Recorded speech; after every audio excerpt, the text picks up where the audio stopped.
now going to move on to copyrights. What is a copyright? What's it protect? How do you get it? What are the rights of the owner? How long does it last? Who owns it? A copyrighted work is any original creative expression fixed in a tangible medium. That's the definition. There's a lot of subtle words there. So how about my presentation right now? These magic words. Are they protected under copyright? Wait, somebody says yes. Well, actually, typically it isn't, but today we're actually filming this. So it is fixed in a tangible medium. But when I teach this at like Pasadena City College, nobody's filming it. So in those circumstances, there is no copyright protection because it isn't fixed. Then I asked the question, what about my slideshow up there on the screen? And the answer is yes, it's fixed in my computer. It doesn't have to, you know, those little zeros and ones may not be readable directly by a human being, but they are interpretable, and that's protected.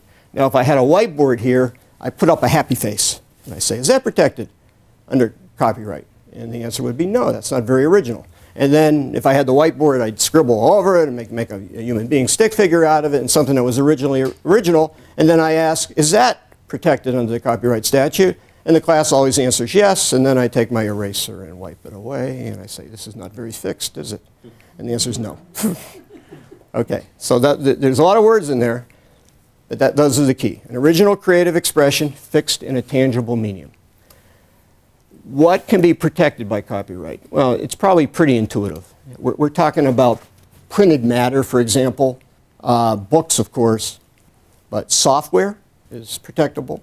Business proposals, databases, catalogs, manuals, all protected. The notes you're writing right now, if you're writing notes, those are all protected by copyright.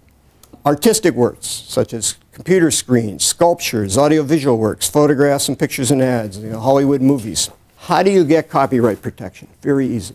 Automatic. As soon as you have original work, you know, original creative work fixed in a tangible medium, there is copyright protection. You don't have to do anything more. No requirement. It's not like a patent where you have to go to run off the patent office and say, please, please, please give me a patent. It's automatic. Now, there's certain things you should do. For example, put a notice of copyright on the work. Pretty cheap. Here's an example. One of our clients, Southern California Edison. All it is a C with a circle around it and the year it was first published. That's optional, but it's recommended to avoid somebody being an innocent infringer. Another option is to register the copyright with the Copyright Office. And there's at least 3 good reasons for doing so. One is there are some courts that hold you have to have a registration in place before you can sue for infringement. So if there's an infringer out there and you don't have a registration in place, it could delay the process. The second reason is there's something called statutory damages, which can be sizable. If you can't prove if you don't want to prove your actual damages, the statute says, well, you can get this amount up to this amount.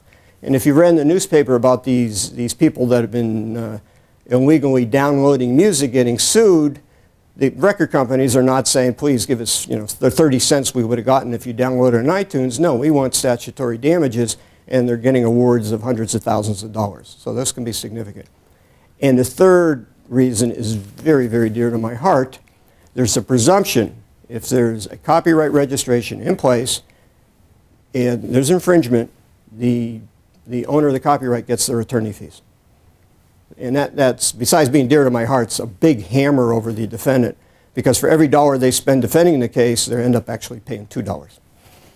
What are the owner's rights in a copyright? Well, there's a lot of different rights depending on the type of work, but as you would expect, the right to reproduce it, the right to commercialize it, and something called prepared derivative works. And I got sort of an example up here. That's a little poster for the movie Gone with the Wind. But the original work was the book. And they couldn't make the movie without a license from the owner of the copyright in the book because they're creating a derivative work. How long does a copyright last? Long enough. In my view, too long. The life of the author plus 70 years. Or if it's a corporation, 95 or 120 years. It used to be 2 terms, each of 14 years. It used to be 28 years. And then Mickey Mouse came along. And literally, the copyright in Steamboat Willie, the first Mickey Mouse cartoon, was going to expire, and Disney didn't want that, so they kept lobbying Congress time after time after time. It got the term extended and extended and extended, and that's what it is now. that the constitutionality of this was challenged because the Constitution says, authors get the right to their works for a limited period of time, but the Supreme Court said, Congress says this is limited, so who are we to argue with them? Who is the initial owner of a copyright? This gets a little bit tricky under U.S. law. As you would expect, like inventors initially own a patent, the author initially owns a copyright. But who is the author? The person actually doing the work, with an exception, is the author, and that exception is what we call work for hire. If it's an employee preparing the work in their ordinary employment, as part of their employment, not only does the employer automatically own the copyright, the employer would actually get listed on the copyright registration certificate as the author. So whoever actually did the work is totally anonymous. And like any other piece of property, it can be sold or assigned. So the copyright can be assigned. This is an easy one. How do you avoid copyright infringement? Don't copy. Simple as that.